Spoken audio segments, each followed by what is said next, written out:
Hi, my name is TJ Burdick, and welcome to Signum Dei.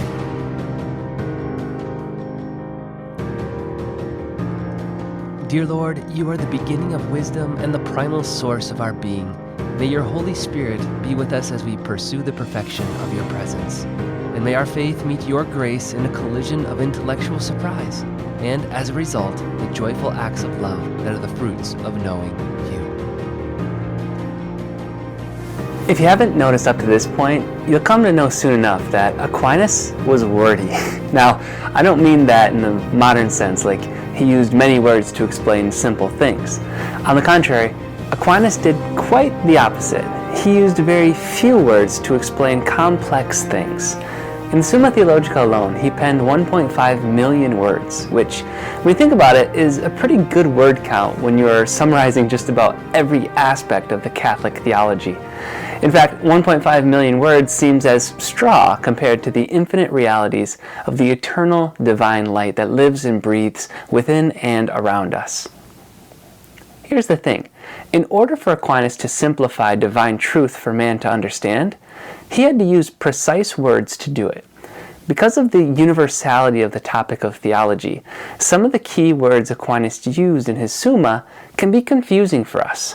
Words like form, agent, and accident tend to illustrate images in our minds based on present-day common meanings like shape, police officers, and spilled milk. These are not what Aquinas had in mind when he used them to explain the totality of the Christian faith. That's why this video will likely be one you return to often in your Thomistic growth. Think of it as a primer on the many terms that Aquinas uses in his philosophical and theological writings, a pocket dictionary of sorts that you can come back to when Aquinas starts to get a bit difficult to understand.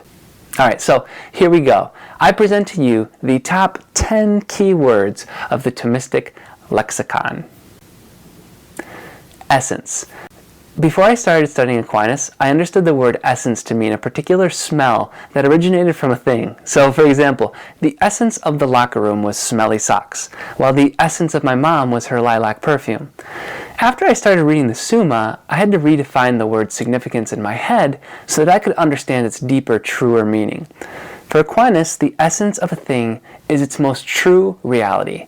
In other words, the essence of a thing is what it actually is. You're human, therefore your essence is human being and all that comes with it. A humanoid body, a rational soul with an intellectual capacities of memory and imagination, etc. With essence comes limits, a box by which all things are properly defined. You cannot fly like a bird or survive in the Arctic conditions like a polar bear because that is not your essence. Essence is being properly defined. Substance. A substance is not simply a thing or an item. It is something that exists within itself as a unique thing within an essence. So, if human being is the essence, then one particular human being, for example me, is a substance unique to all other human beings. My knowledge, physical features, and soul exist within itself as unique to the knowledge, physical features, and souls of every other human being in existence. So, substance then can refer to the uniqueness of a thing within its essence. For example, my dog and your dog are both of the essence of dogs, but the substance of your dog is different from the substance of my dog because they are two different beings, unique in their existences. Accident. In the Aquinas lexicon, accidents are not what happens when you text while driving. They are, on the contrary, the quantities, qualities, and relations that can exist in both one thing as well as in other things. So I'm a word nerd, and I like to think of accidents as adjectives. If you can describe a thing with one adjective, you can also describe another thing with that same adjective. For example, this apple is red, but so is a stop sign. The same accidental word red can refer to both the apple and the sign, but that doesn't change the apple's appleness nor the sign's signness. The accident can exist within both things. So like I said, quantities, qualities like knowledge, size, weight, color, etc., and reactions are all accidents that, when stripped away, leave the thing with nothing but their substance, then later their essence. Form. Form is the principle of its material organization. Form can be equated to shape to a certain extent. It's a means through which the sense can identify the organization of a material thing. It is malleable too, always subject to change. For humans, we begin as babies. Our cells develop into organs within our mother's womb, and as they grow, our bodily form changes. We are then born and grow into children, then adults. All the while, we experience changes in form. Our material makeup changes very little, but the way it is organized does over the course of our lifetime. The same is true for all other material things. Hence, form identifies the organization of material things. Potentiality. If forms are subject to change, then they are said to have potentiality. Potential then means to have the ability to change. Now, we've already talked about how potency can exist within form or material things, but potency can exist in act as well. This makes it a spiritual term as well as a physical term. As humans, we have the potential to act in ways that will benefit our souls, but we are also susceptible to potentially act in ways that will damn our souls. In the same way that we can choose to eat healthy, exercise, and live a healthy lifestyle, and achieve the highest potential of our physical living, we can also choose to partake in any or all of the spiritual virtues and achieve the potential of our spiritual existence. So, our fullest potential is achieved when, during the beatific vision, we not only see God, but we are like Him. Actuality. This one is simple because it actually is what the word means. Actuality is what a thing currently is and has yet to potentially become. It is similar to form, which refers to material things only, but actuality can also refer to non-material things, such as knowledge and emotions. Actuality, then, is always surrounded by potentiality, because what we actually are can change into a different actuality. Every time you learn something new, for example, you're moving from one actuality to another. When I learned addition, it became a gateway to learn subtraction, then multiplication, then division. I worked my way up the math ladder to actualize myself to learn algebra, geometry, trigonometry, etc. Matt Fradd and Robert Delfino give a tremendous explanation as to why actuality is important when they wrote, because, as Aquinas argues, all things, except for God, have potentiality.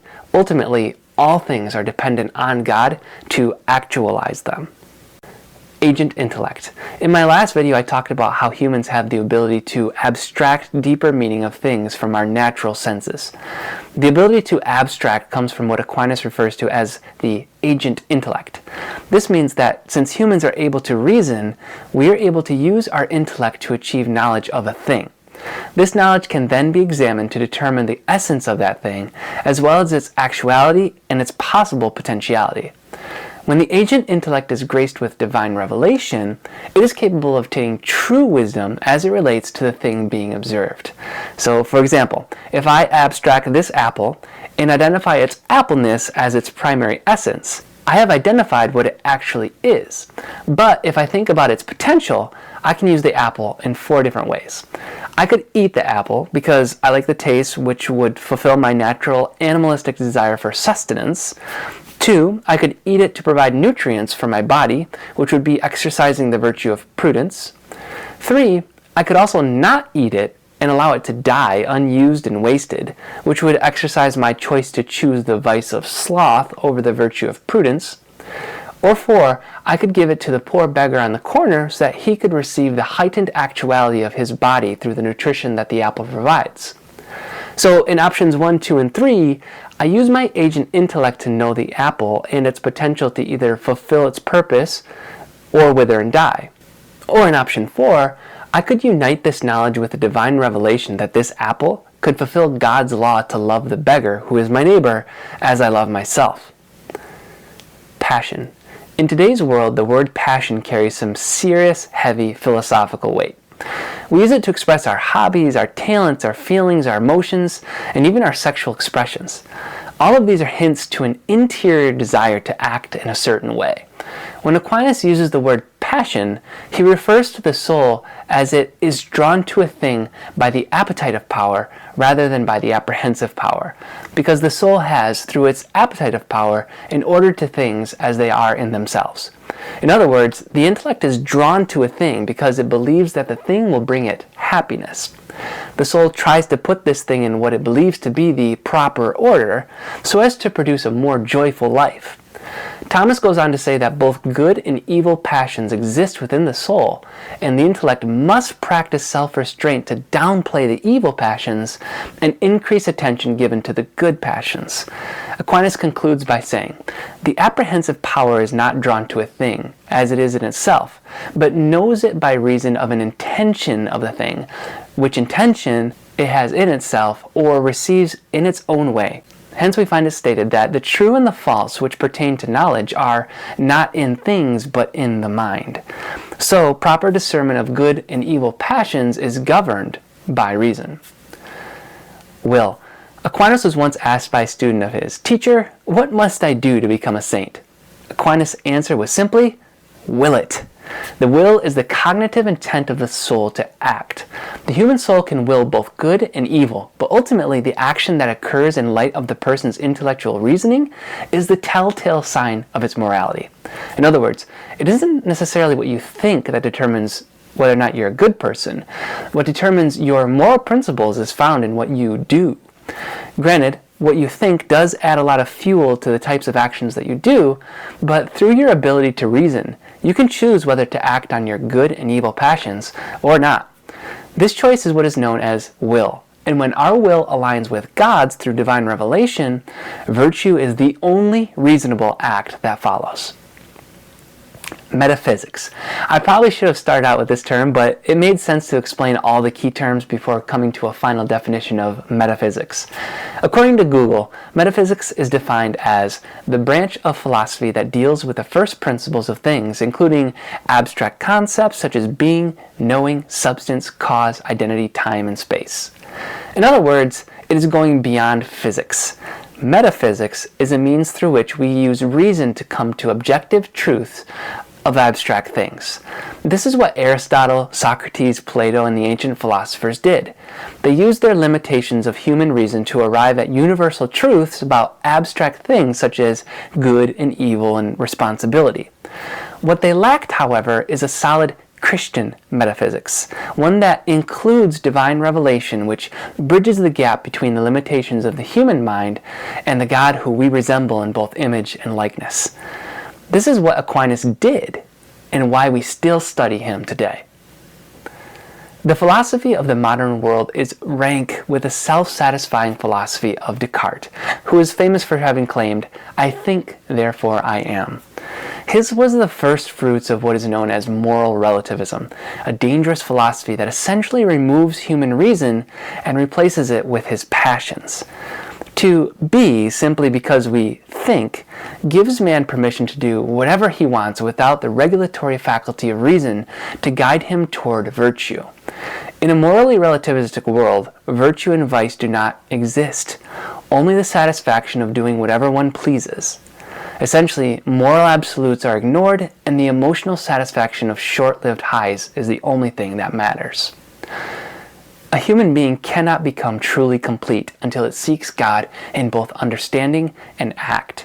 As Dr. Vost writes, as the intellect seeks to know the true, the will seeks to obtain the good. The intellect operates in the realm of knowledge, and the will in the realm of love. The intellect discerns what is good, and the will acts to get it. The will is the capacity to desire what is truly good. Human beings were given the powers of their intellect, will, and reason to discern the passions that emit from our interior selves, all of which are given to us by God to pursue lives of truth, beauty, and ultimately happiness. It is time for us to start exercising the use of our reason correctly as men and women destined to spend eternity in one of two very different places. Heaven, which is paved with the good, true, and beautiful effects of our virtuous acts, or hell, which is lined with the grotesque, wrathful effects of our vices. Agent Intellect, it's your move.